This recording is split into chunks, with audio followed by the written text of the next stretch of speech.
Hello दोस्तों, नमस्कार। ये कहानी है माता सबरी के बारे में। माता सबरी कौन थी? बात भगवान राम के जन्म से पहले की है, जब भील आदिवासी कबीले के मुखिया अज के घर बेटी पैदा हुई थी। उसका नाम श्रमणा और दूसरा नाम सबरी रखा गया।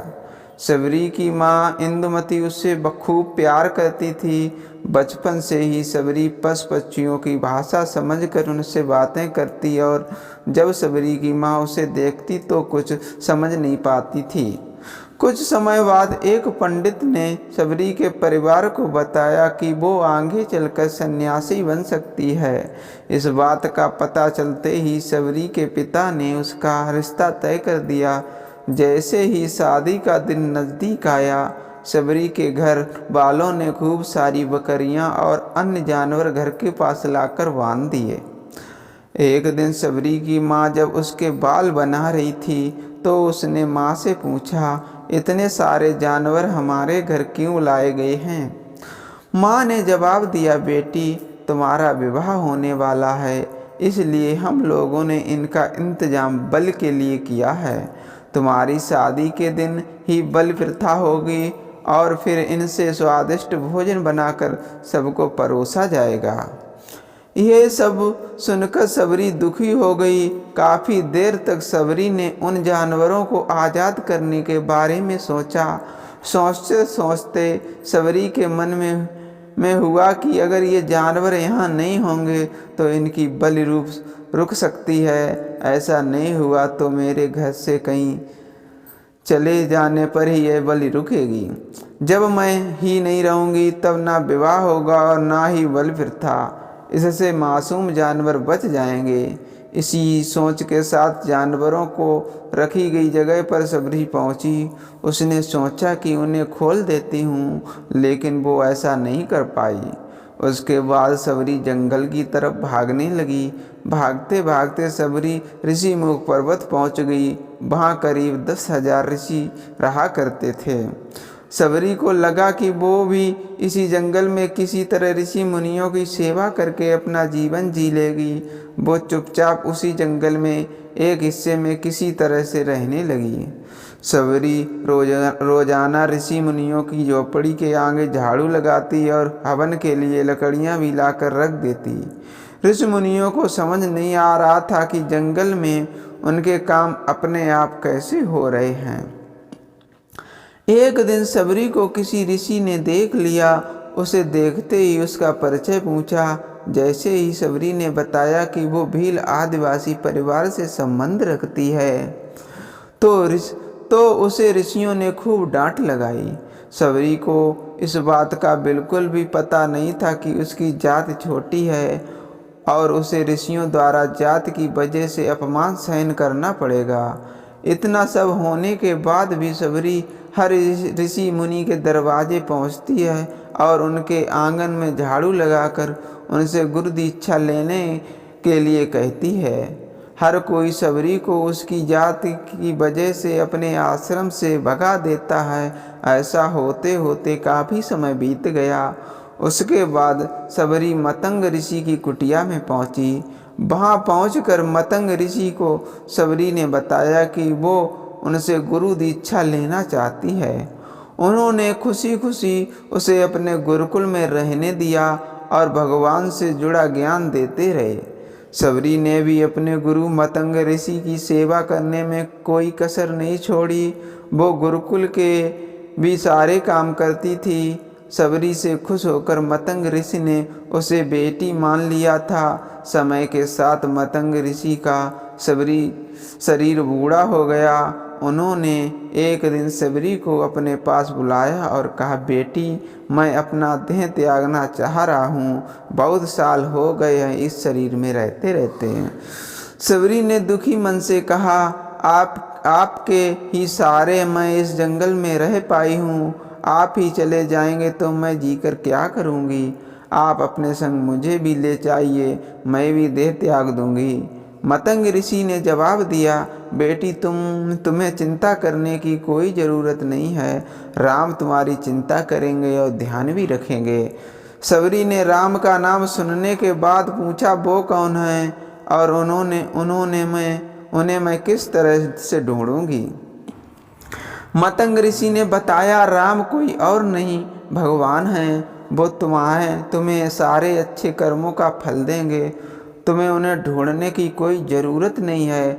वो एक दिन खुद तुम्हें खोजते हुए इस कुटिया में आएंगे और तुम्हें उनके हाथों ही मोक्ष मिलेगा।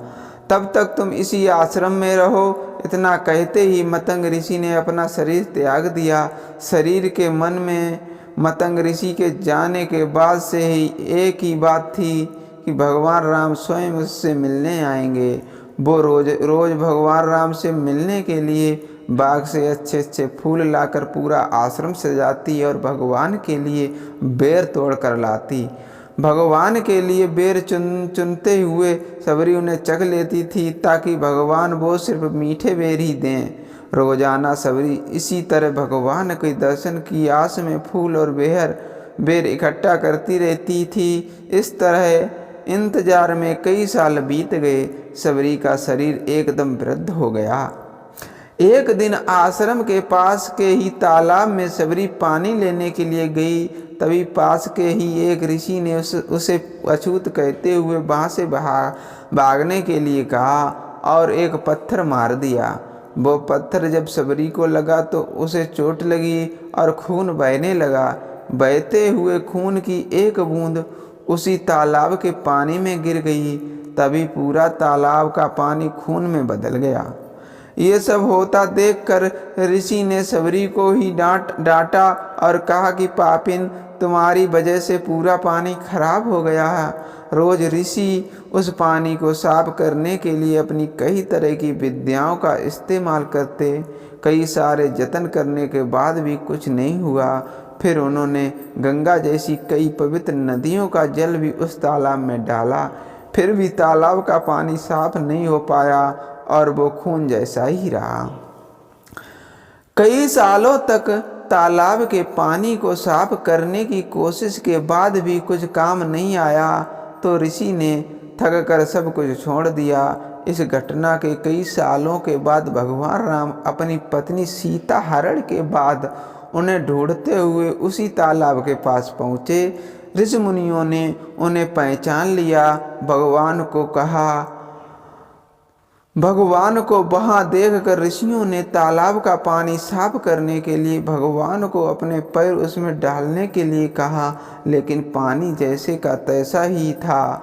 ऋषि मुनियों ने भगवान से भी कई अन्य यत्न करवाए, लेकिन वो पानी जस का तस खून जैसा ही रहा।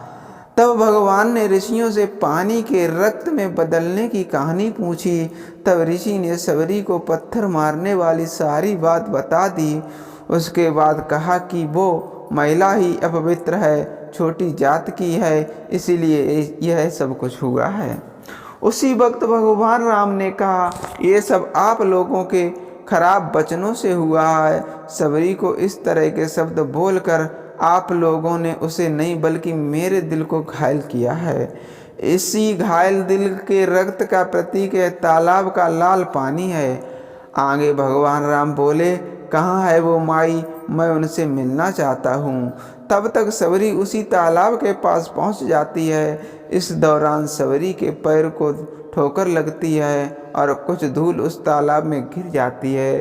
तभी सारा पानी साफ हो जाता है। भगवान सबसे कहते हैं कि देखिए, आप लोगों ने क्या कुछ नहीं किया, लेकिन पानी साफ नहीं हो पाया। अभी सिर्फ इनके पैर की थोड़ी सी धूल ने ही तालाब का पानी साफ कर दिया। भगवान राम को सबरी पहचान चुकी थी। उन्हें प्रणाम करके सबरी ने कहा, भगवान आप मेरे साथ कुटिया में चलिए। भगवान भी खुशी खुशी सबरी के साथ चल पड़े। फूलों से सबरी ने भगवान राम का स्वागत किया। वो सीधे बेर तोड़ने के लिए भाग गई और चक कर उनके लिए बेर लेकर आई। उन्होंने बड़े ही प्यार से भगवान राम और उनके भाई लक्ष्मण को बेर दिए। भगवान राम ने भी उतने ही प्यार से उन बेरों को खाना शुरू किया। तभी बेर देखकर मुंह बनाते हुए लक्ष्मण ने कहा, भैया ये बेर तो झूठे हैं, इन्हें आप कैसे खा सकते हैं। भगवान ने जवाब दिया, लक्ष्मण ये जूठे नहीं बल्कि बहुत मीठे हैं। सबरी माई हम सबके लिए यह बहुत प्यार से तोड़कर लाई है। इतना कहकर भगवान राम प्यार से उन बेरों को खाने लगे। भगवान ने जाते हुए सबरी माई से कहा, आप मुझसे जो चाहें वो मांग सकती हैं।